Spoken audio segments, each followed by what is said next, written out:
Shadow Minister for Education, Sarah Henderson, joins me now, who was asking the tough questions today in estimates. I think I might even have a grab. You put some questions to the department officials who should have the answers, but they didn't. Let's have a listen. Can you tell me what the annual salary is of the CEO, Helen Drennan?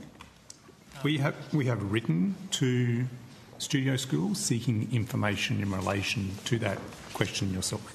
They don't provide that to us. They're not required to provide that to us. Have you tried to make a phone call or ask any further information about it? I haven't done that, Senator. I wouldn't normally ring individual schools and seek information on the salary of their staff. My understanding is that the CEO was travelling from her home in Queensland to Broome and then flying by charter from Broome to the Kimberley. So do you have any information in relation to those sorts of costs? No, Senator. I'm very happy if you've got information you wish to share with us in relation to any of those particular points. Very happy to take those. But we have, as I mentioned, we have written to the approved authority asking for detailed information in relation to the financial accounts, and so we'll receive that in the next several weeks.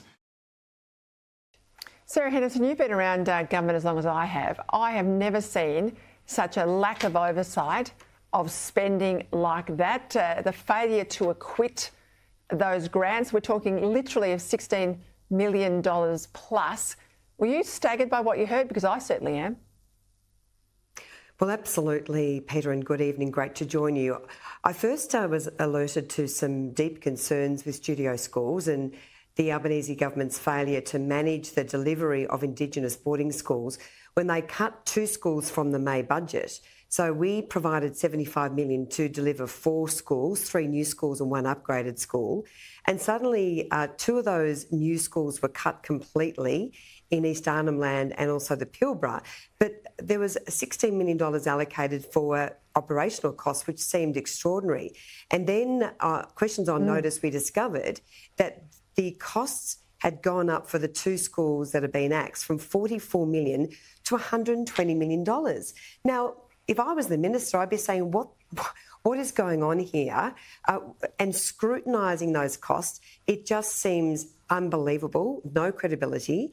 Why can't this organisation deliver these boarding schools on time and within a reasonable budget? And then, of course, we saw in the financial statements made public in June, which the department and the minister did not seem to know about, that the Chief Executive Officer and the Chief Operating Officer were being paid a combined total of $600,000 per annum, while other teachers were being paid very mediocre salaries.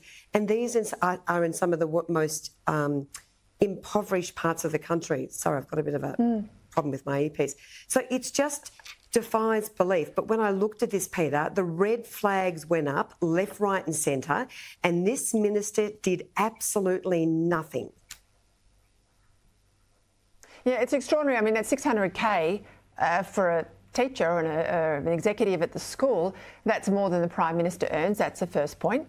Who hires anyone to fly them from Queensland across to Broome and then a private charter in and out of school? I mean, that's a hell of a taxpayer-funded commute. But then more broadly, if you're talking about 2 schools costing from about $50-odd million blowing out to 120, $60 million per school. I mean, $60 million per school. Roughly how many children are in these schools? They're not big numbers, as I understand. No, there's 78. They accommodate 78 children per school.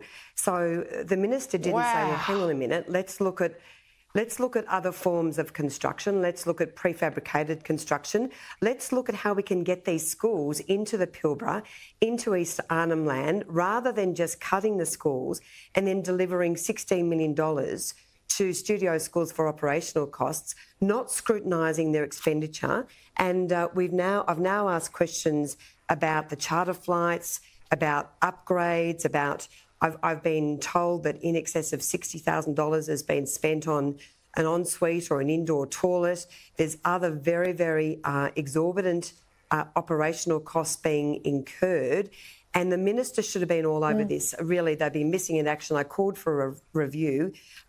They've now, just today, in estimates, said they will write to studio schools. But frankly, he's just not doing his job, Peter. That's the bottom line. He absolutely is not. Sarah, keep it going.